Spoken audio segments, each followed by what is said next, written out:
Oke teman-teman, pada kesempatan kali ini saya akan menjelaskan tentang keluarga segi empat. Ini satu topik yang sangat penting sekali. Kenapa? Karena kita bisa belajar untuk memahami segi empat dengan koneksi-koneksi antar konsep itu. Sayangnya di sekolah ini jarang sekali gitu ditemukan ya, dan jarang sekali dibahas di beberapa kesempatan gitu ya. Jadi topik ini adalah topik yang penting untuk kita pelajari, jadi stay tune ya. Oke. Nah, sebelum kita mulai, coba teman-teman, jeda dulu video ini sebentar, terus coba jawab dulu pertanyaan di bawah ini. Bangun datar apa, gambar di bawah ini ya. Jadi yang hijau ini bangun datar apa? Apakah dia A, ataukah B, C, ataukah D ya? Apakah A persegi panjang, B jajar genjang, C belah ketupat, atau D layang-layang gitu. Nah, biasanya, anak-anak atau siswa atau ya kita guru-guru juga sering menjawabnya. Nah, ini nggak ada jawabannya gitu ya. Karena biasanya gambar yang hijau ini biasanya kita nyebutnya adalah persegi. Sehingga kalau kita disuruh milih antara A, B, C, atau D, biasanya kita tidak menemukan jawaban dari pilihan yang ada di situ. Padahal nih sebenarnya teman-teman, kalau teman-teman paham koneksi atau paham keluarga segi empat, itu kita bisa dengan yakin memilih bahwa semua jawaban yang di sini itu benar ya. Jadi persegi adalah persegi panjang, boleh juga disebut jajar genjang, boleh juga disebut belah ketupat, boleh juga disebut layang-layang. Tuh, kok aneh? Nggak percaya? Yuk kita bahas. Nah, ini ya, di sekolah biasanya pelajaran tentang segi empat itu diajarkannya secara terpisah-pisah begitu ya. Mengajarkan jajar genjang terlebih dahulu, kemudian layang-layang, atau mungkin persegi dahulu, terus kemudian persegi panjang, dan seterusnya. Jadi kayak berasa eh, berdiri sendiri-sendiri begitu. Gurunya biasanya ngajarinnya ya persegi panjang itu adalah sifat-sifatnya seperti ini, A, B, C, dan seterusnya. Kemudian kalau persegi itu sifat-sifatnya seperti ini. Tidak pernah ada koneksi atau kaitan antara persegi dengan persegi panjang dengan jajar genjang, dan lain sebagainya. Nah, itu sebabnya kita harus belajar keluarga segi empat. Gitu. Nah, di keluarga segi empat itu seperti ini gambarnya, kalau teman-teman lihat ada panah-panah gitu ya. Ini sebenarnya lebih tepatnya disebutnya struktur ya, struktur segi empat. Tapi biasanya untuk menggampangkan aja supaya isi listening gitu ya. Jadi nyebutnya keluarga segi empat. Ya, kita mulai. Jadi sebenarnya segi empat itu adalah poligon yang punya empat sisi begitu kan. Ciri khasnya dia cuma punya empat sisi gitu aja. Maka sebenarnya semua yang ada di sini ini adalah segi empat begitu ya. Betul kan? Setuju kan? Sepakat ya? Oke, segi empat. Nah, segi empat itu kalau dia hanya punya ciri-ciri punya empat sisi, wah ini maka dia sebutnya ya segi empat aja, punya empat sisi.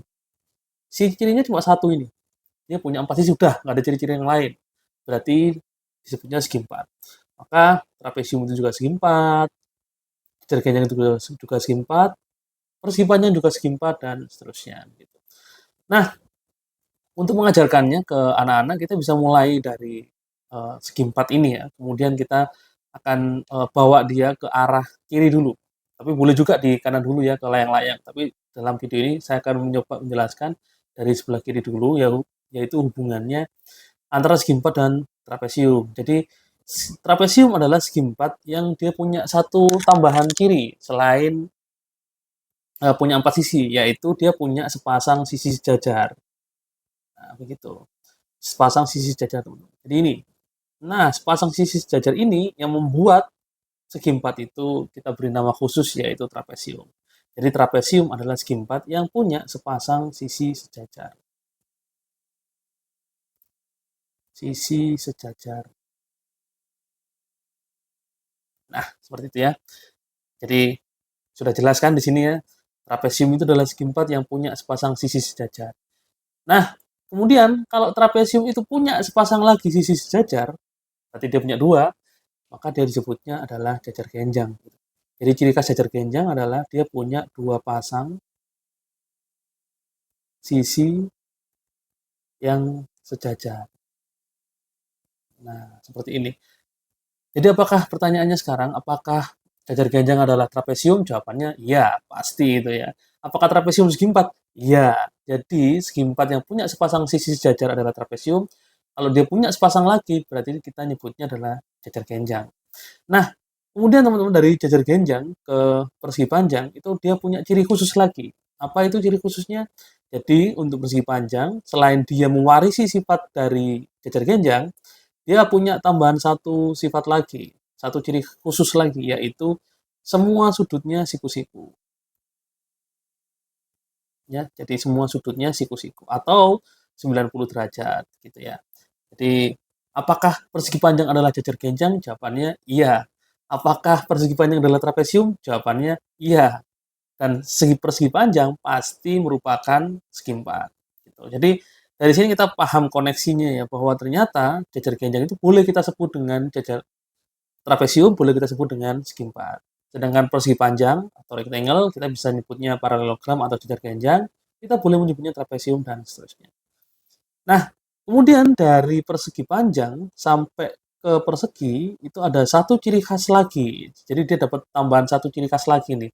Selain dia memiliki ya dua pasang sisi sejajar sifat dari jajar genjang, dia memiliki semua sudutnya siku-siku sifat dari persegi panjang, maka persegi itu punya satu tambahan sifat lagi yaitu semua sisinya sama panjang. Nah, sekarang pertanyaannya, apakah persegi adalah persegi panjang? Jawabannya iya, karena dia punya sifat-sifatnya persegi panjang. Apakah persegi adalah jajar genjang? Jawabannya iya juga. Apakah persegi adalah trapesium? Jawabannya itu pasti. Apakah persegi adalah segi empat? Tentu, gitu ya. Jadi persegi itu boleh kita sebut dengan semua yang ada di sini, ya, yang di sebelah kiri ini. Oke, yang sudah kita bahas. Sekarang kita akan pindah dari segi empat, dari yang atas ini ke sebelah kanan. Nah, segi empat yang punya ciri khas, jadi tadi kan ciri khasnya kalau di sebelah kiri, ciri khasnya punya sepasang sisi sejajar.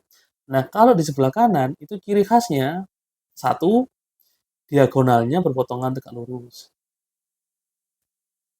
Gitu ya.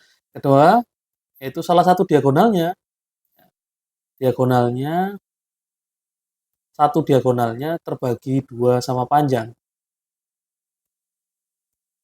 Nah, maksudnya seperti apa? Maksudnya seperti ini.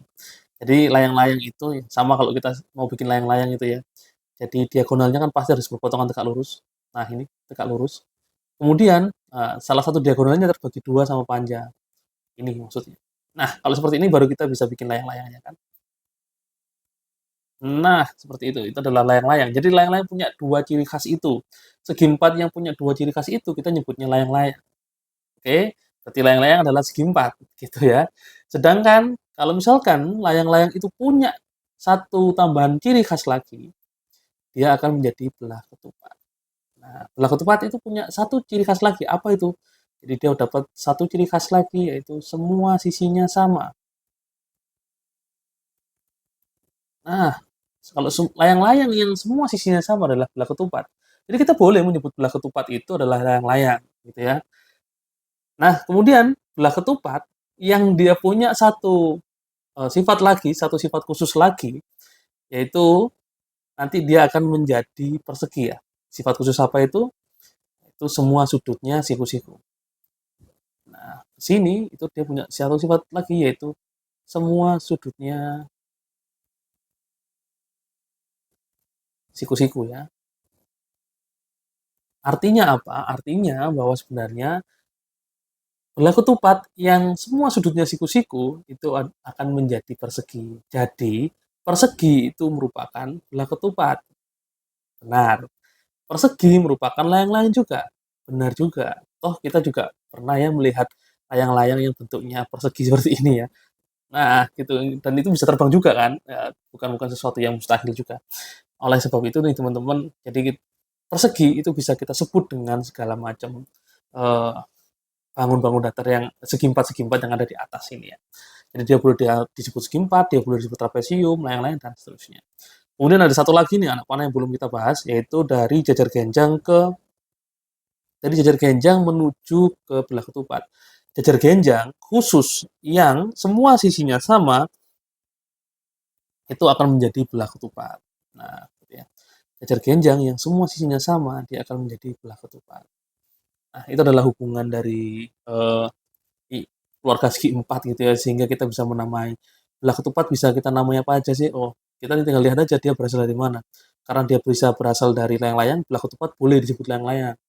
Dia berasal dari jajar genjang, maka belah ketupat boleh disebut jajar genjang. Belah ketupat berasal dari trapesium, maka dia boleh juga disebut sebagai trapesium. Nah, seperti itu ya. Nah, apa sih manfaatnya belajar seperti ini? Kalau kita paham konsepnya seperti ini, kita paham hubungan antara konsep itu, antara konsep trapesium dengan segi empat, trapesium dengan jajar genjang, dan seterusnya. Maka koneksi kita atau konsep-konsep yang terbangun di otak kita secara mental itu akan kuat sekali dan akan sulit lupa. Ditambah lagi, kalau kita tahu hubungan-hubungan ini, sebenarnya kita tidak perlu menghafal banyak rumus gitu ya. Nanti kita bisa menghubungkan rumus-rumus yang ada di setiap segi empat itu dengan rumus-rumus yang lainnya, sehingga ya udah matematika nggak perlu ngapalin rumusnya, tapi pahami konsepnya sehingga kita tahu bagaimana harus menentukan luasnya dan kita juga tahu bagaimana cara membuktikan kalau kita mau buka rumus sendiri gitu. Nah, nih coba teman-teman sekarang yang ganti menjawab ya. Bangun datar apa? Gambar di bawah ini. Ya, yang hijau itu bangun datar apa? Apakah persegi panjang, jajar genjang, belah ketupat, layang-layang? Boleh menjawab lebih dari satu. Saya tunggu jawaban teman-teman di kolom komentar ya. Sampai bertemu lagi di video berikutnya.